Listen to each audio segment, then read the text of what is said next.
Davos వెళ్లి భారీగా పెట్టుబడులు తీసుకొచ్చిన తర్వాత కూడా విమర్శలు చేయడాన్ని సీఎం రేవంత్ తప్పుపట్టారు. తెలంగాణ అభివృద్ధి కొంతమందికి ఇష్టం లేదన్నారు.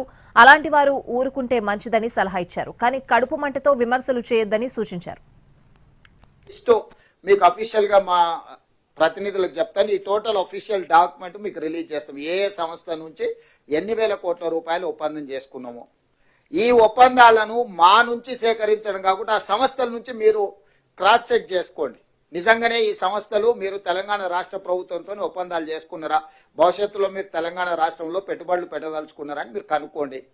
60,000 కోట్ల రూపాయల ఒప్పందం చేసింది అమెజాన్, 45,000 కోట్ల రూపాయల ఒప్పందం చేసింది సన్ పెట్రోకెమికల్స్. అంటే 1,05,000 కోట్ల పెట్టుబడులు ఈ రెండు సంస్థల గురించి నేను వివరాలు చెప్తున్నా.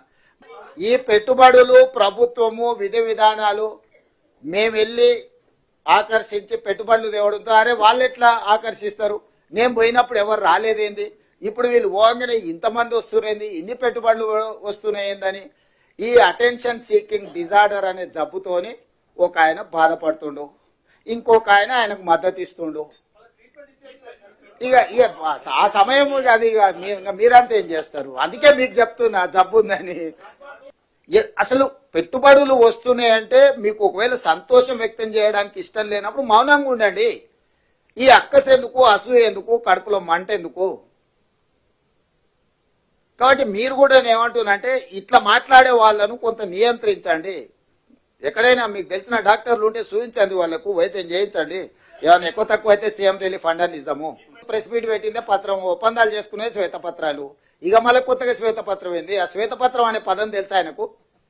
శ్వేతపత్రం అడిగేటానికి శ్వేతపత్రం అంటే ఏంది?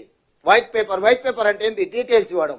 డీటెయిల్స్ అఫీషియల్ గా ప్రతి ఒక్కరితో ఒప్పందాలు చేసుకున్న ఫోటోలు వివరాలు అన్ని మీకు ఇచ్చినాం కదా. సీక్రెట్ గా ఉంటే, అన్డిక్లేర్డ్ డీటెయిల్స్ ఉంటే, ప్రకటించని అప్రకటిత సమాచారం ప్రభుత్వం దగ్గర ఉంటే మనం శ్వేతపత్రం డిమాండ్